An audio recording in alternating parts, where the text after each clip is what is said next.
5 hal. Yang pertama itu adalah struktur pesan. Yang kedua, kamu perhatikan voice dan artikulasi. Yang ketiga, kamu perhatikan body language. Yang keempat, kamu perbaiki mindset-nya.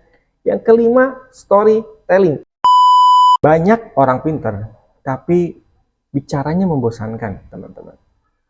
Dan masalahnya, itu bukan di ide, tapi di cara bicara. Dalam video ini, Mister akan kasih 5 tips untuk kamu menguasai fondasi public speaking. Tonton sampai habis dan jangan di skip.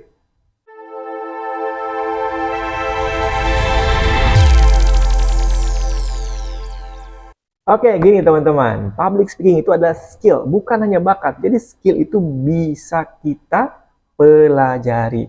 Dan seperti bangunan teman-teman, ada fondasinya yang harus kita tahu supaya public speaking kita itu bisa dimengerti oleh orang lain.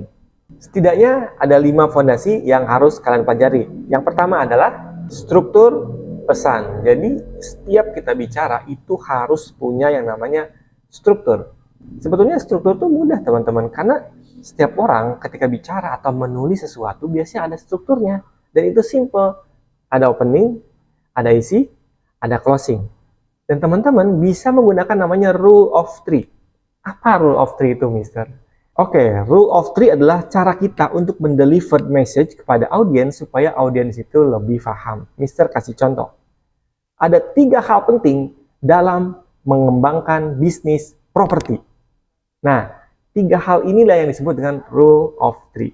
Kenapa ini penting? Karena tanpa struktur, teman-teman, orang itu tidak tahu harus mengingat apa dari apa yang sudah kamu sampaikan. Fondasi kedua adalah tentang voice dan artikulasi. Jadi ketika kita bicara itu mempengaruhi teman-teman. Ada tempo, ada intonasi, ada volume. Jadi itu berpengaruh terhadap penyampaian pesan kita kepada audiens. Jadi gimana caranya, Mister? Nah, caranya itu sebetulnya mudah juga. Kamu coba bicara pelankan. Ya mungkin 20% lah ya, bicara lebih lambat. Dan kamu lakukan pause di hal-hal yang penting. Sehingga audiens itu bisa memahami apa yang kamu omongin, bisa memahami dan bisa menangkap dengan jelas message yang ingin kamu sampaikan kepada mereka. Karena suara yang tenang itu sama dengan percaya diri. Yang ketiga adalah body language. Mengapa body language itu berpengaruh? Memang dengan kita bergerak, tangan kita bergerak, itu berpengaruh pada audiens. Sangat berpengaruh, teman-teman semua. Jadi yang pertama, ketika body language kita bagus, kita akan bisa menerjemahkan apa yang ada di pikiran kita kepada audiens dengan lebih baik. Contoh ya, postur kita harus tegak, teman-teman, kalau kita ingin memberikan materi. Seorang pembicara harus terlihat confidence dan berdiri dengan tegap. Kemudian kita ada eye contact dengan audiens. Gini, Mister sering melihat ya, teman-teman yang tampil itu tidak bisa melakukan eye contact. Atau dia nggak berani untuk eye contact dengan audiens. Ini fundamental sekali, karena tanpa kita keterikatan dengan audiens, dengan eye contact itu, maka tidak akan nyambung nanti teman-teman. Kemudian apa? Gestur yang natural. Salah satu body language yang harus kita benar-benar bisa kita mastery banget itu adalah gestur tangan. Jangan sampai gestur ini nih, tangan salah gestur. Contohnya kamu mau mengatakan kenaikan suatu project, kenaikan suatu profit, tapi tangan kamu ke bawah. Itu kan tidak nyambung ya teman-teman. Jadi harus sama ketika kita ngomongin tentang peningkatan, arahkan ke atas. Kalau kita ngomongin penurunan, arahkan ke bawah. Kalau kita ngomongin tentang masa lalu, ya kita jari kita atau jempol kita ke belakang. Jadi semua gestur ini harus sesuai dengan konteks apa yang kita ucapkan. Oke, dan ada satu hal penting yang mungkin terlewatkan dan sering dilakukan oleh teman-teman ketika melakukan public speaking, itu tangan kita disembunyiin ke belakang atau bersedekap gini, teman-teman.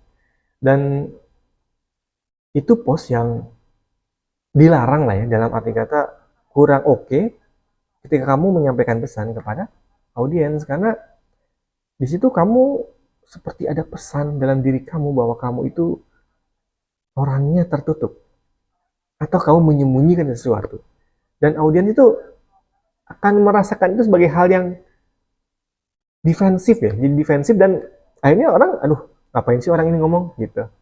Ingat ini teman-teman, quotes-nya adalah postur itu berbicara sebelum mulut kamu bicara. Jadi kamu perhatikan hal ini supaya public speaking kamu menjadi lebih baik. Yang keempat adalah mindset speaker. Jadi jangan berpikir tentang ego diri.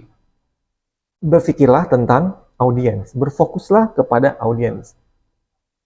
Jangan buat dirimu terbebani sebagai seorang speaker. Grogi itu biasa, cuma grogi itu harus kamu pahami, reframing. Grogi itu menjadi namanya energi. Grogi sama dengan energi. Sehingga ketika kita merasakan getaran grogi itu berubah jadi energi, teman-teman. Karena gini, energi itu akan menular kepada audiens, kepada yang lihat kita, kepada yang nonton kita. Karena kalau kita bisa memberikan energi yang bagus, energi positif pada audiens, maka itu akan memberikan kesan yang mendalam bagi audiens. Jadi, rumusnya gampang. Kamu pikirkan audiens dulu, apa manfaatnya, berpikirlah tentang audiens, jangan berpikir tentang ego diri kita sendiri. So, grogi itu bukan musuh teman-teman, tapi bahan bakar kamu untuk terus bergerak dan jadi seorang speaker yang handal. Yes. Yang kelima ini adalah yang paling penting teman-teman, karena ini adalah delivery yang menurut Mister powerful banget ketika kamu melakukan public speaking, yaitu storytelling. Storytelling teman-teman. Karena gini, orang itu senang dengan perjuangan seseorang, senang dengerin cerita. Kita waktu kecil juga senang denger cerita kan. Jadi gimana konsep kita melakukan storytelling? Jadi pertama kamu harus create problem, kamu ceritakan problemnya, kemudian kamu ceritakan gimana kamu struggle, gimana kamu melewati itu semua. Yang ketiga, kamu kasih solusi atas problemnya awal tadi. Jadi complete dari mulai problem ada, kemudian strugglingnya gimana, dan how to solve the problem. Ada solutionnya gitu. Karena gini, cerita itu lebih didengar, lebih difahami daripada data, teman-teman. Kalau satu hal kamu bisa narasikan menjadi satu storytelling yang bagus daripada kamu bikin data-data, itu akan lupa, teman-teman. Audiens akan cepat lupa, tapi kalau storytelling itu akan diingat lama gitu. Jadi coba teman-teman sekarang belajar gimana mendeliver sebuah cerita ya. Oke, that's all teman-teman. Mister akan rekap 5 hal. Yang pertama itu adalah struktur pesan. Yang kedua, kamu perhatikan voice dan artikulasi. Yang ketiga, kamu perhatikan body language. Yang keempat, kamu perbaiki mindset-nya.